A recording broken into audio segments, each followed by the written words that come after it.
Hi friends, welcome back to another day of Read Alouds. We're going to read 3 chapters today. They're short chapters, so hang in with us. Chapter 36, The Gooseling Grows. Brightbill soon forgot about the incident with Rockmouth, and he spent his mornings cruising around the pond with the other gooselings. He was becoming quite a great little swimmer. He was also becoming a great little speaker. "Hello, my name is Brightbill," he said to anyone who would listen. The gooseling was small for his age, and he always would be, but he was growing bigger and stronger by the day. His increasing size was matched by his increasing appetite. He gobbled down grass and berries and nuts and leaves.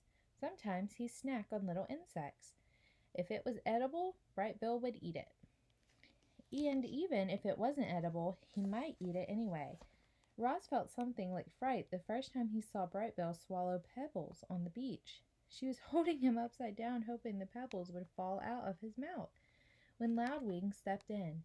"Put the gooseling down," said the goose with a laugh. "It's perfectly natural for Brightbill to eat a few pebbles. They'll help him digest his food, but not too many, okay?"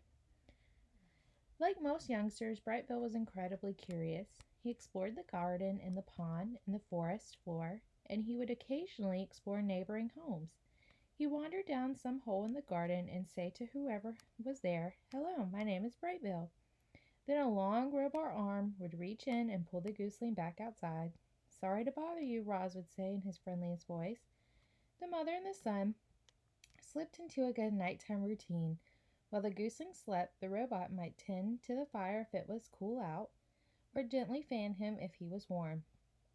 If he woke up or was hungry and thirsty, Roz brought him food or water, and whenever he had nightmares, she was always there to rock him back to sleep. Chapter 37, The Squirrel. A small squirrel was scurrying through the garden. Brightbill had never seen her before. He peered out from the nest and watched her bounce across the lawn. After a minute of spying, the gooseling shook his tail feathers and waddled outside. "Hello, my name is Brightbill." The squirrel froze. Then she suddenly turned around, and then she started to talk. "Hi, Brightbill. My name is Chit Chat, and I'm a 12-and-a-half-week-old squirrel, and I'm new around here, and your home is really big and round, and I don't understand why smoke sometimes comes out of it."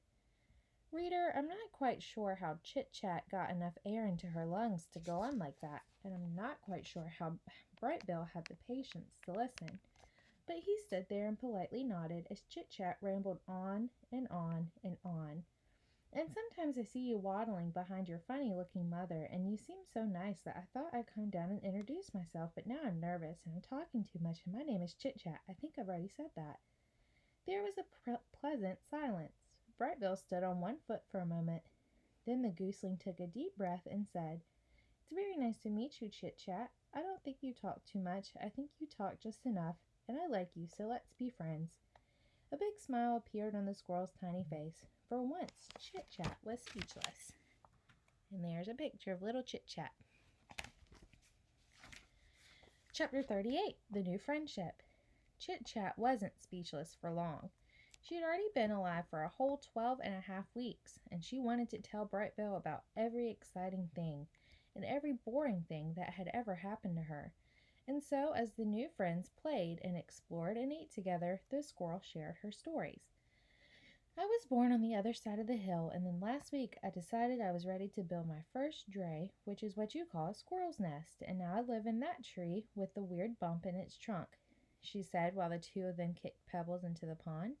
"One time a weasel chased me through the treetops until he missed a branch and fell all the way down and crashed into a bush and walked away all wobbly, and he never bothered me again," she said while the two of them crawled through a hollow log. "Ew, gross. I saw you eat that ant one time, and I ate a gnat by accident, and I didn't like it at all.